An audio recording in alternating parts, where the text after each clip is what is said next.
मुंबईच्या परिसरामध्ये मोठ्या मंडळाच्या गणपतीच्या आगमनाला आता सुरुवात झाली आहे। त्यामुळे परेल परिसरामध्ये सुरक्षेच्या दृष्टिकोनातून पोलिसांचा मोठा बंदोबस्त देखील तैनात करण्यात आलाय। या संपूर्ण गणपती आगमनाचा आढावा घेतलाय आमचे प्रतिनिधी महेश गोहिल यांनी। मी सध्या उभा परेलच्या परिसरामध्ये आणि परेलच्या परिसरामध्ये मोठ्या प्रमाणात मोठ्या मंडळाचे गणपतीचे आगमन आपण पाहू शकता। आता सुरुवात करण्यात आली आहे। माझ्या मागे आपण पाहू शकता की मोठ्या मंडळाची मूर्ती जी आहे ती आता आगमनासाठी आणण्यात आली आहे। मात्र आता मोठ्या प्रमाणात पोलिसांचा बंदोबस्त देखील रस्त्यावर तैनात करण्यात आला। मात्र यामध्ये कुठली दुर्घटना नाही घडावी त्यामुळे सुरक्षा दृष्टिकोनातून पोलिसांच्या मोठ्या प्रमाणात जी आहे ती बंदोबस्त देखील पाहिला। माझ्याबरोबर काही मंडळाचे कार्यकर्ते आहेत, त्यांच्याशी बातचीत करूया। यावर्षी आमचे नवीन उत्सवाने आगमन करत आहे। यावर्षी बुलेश्वराचं जे दुःख झालं त्यामध्ये आम्ही शांतपणे सुखरूपपणे गणपती नेणार आहे गिरगावमध्ये।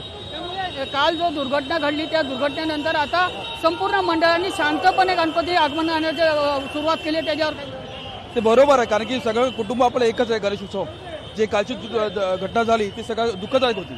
त्यामुळे ह्यावेळी आम्ही पण स्वतः गिरगावमध्ये असून आमच्या बाजूलाच बुलेश्वर आहे, त्यामुळे आम्ही पण शांतपणेच मूर्ती आणि आगमन करणार आहे। पोलिसांचा पण खूप आभार आहे याच्यामध्ये, इतकं चांगलं त्यांचं कंट्रोल आहे, त्यामुळे त्यांचा पण खूप आभार आणि परत तुमचा पण आभार त्यामध्ये की तुम्ही सगळ्या गोष्टी लाईव्ह दाखवता। त्यामुळे संपूर्ण मंडळामध्ये आता शांतपणे जो आहे तो आगमन करायचं ठरवलं आहे। त्यामुळे पोलिसांचा मोठा बंदोबस्त असलेला पाहायला मिळत आहे। त्यामुळे आपण पाहू शकता या संपूर्ण परिसरामध्ये जो आहे तो पोलिसांचा मोठा बंदोबस्त देखील पाहायला मिळत आहे। कॅमेरामॅन विनोदचा मी महेश गोयल, लोकशाही मराठी, मुंबई। मुंबईमध्ये मंडळाच्या बाप्पांच्या आगमनाला सुरुवात झाली, त्यामुळे परेल परिसरात परेलचा सम्राट गणपतीचं आगमन झाल्याचं पाहायला मिळतंय। सुरक्षेच्या दृष्टिकोनातून पोलिसांचा मोठा बंदोबस्त देखील तैनात करण्यात आला। याचा आढावा घेतला आमचे प्रतिनिधी महेश गोहिल यांनी। मी सध्या उभा आहे मुंबईच्या परेल परिसरामध्ये आणि या परेल परिसरामध्ये मोठ्या प्रमाणात गणपतीचं आगमन जो सुरुवात झाली आहे। माझ्याबरोबर परेलचा सम्राट देखील आपण पाहू शकता। मागे जवळपास 20 ते 25 फुटाच्या हाईटची मूर्ती जी पाहायला मिळते आणि मोठ्या प्रमाणात कार्यकर्ता आणि पोलिसांचा बंदोबस्त देखील पाहायला मिळत आहे। माझ्याबरोबर मंडळाचे जे कार्यकर्ते आहेत त्यांच्याशी बातचीत करू। कशा प्रकारे यावेळी मोठ्या प्रमाणात आगमन सुरुवात केली आहे, काय म्हणतील? आगमन मोठ्या प्रमाणात होत आहे, पण आपण आगमन मोठ्या प्रमाणात करताना ही काळजी घेतली पाहिजे की दुसऱ्या लोकांना त्रास होता कामा नये। आणि हेच आमचं ध्येय आहे की आमचा बाप्पा सुखरूप पोचला पण पाहिजे आणि हे जे पब्लिक आहे जे आमच्या बाप्पासाठी आलेलं आहे ते पण सुखरूप आपल्या घरी पोचले पाहिजेत, हीच आमची देवचरणी प्रार्थना आहे। सगळ्या मंडळांनी असं ठरवलं आहे की शांतपणे आगमन आपण करूया आणि शांतपणे गणपती मंडळात आपण मेन आहे ना खड्डे सांभाळले पाहिजे, कारण कालची जे इन्सिडेंट झालाय ते खड्ड्यामुळे झालाय।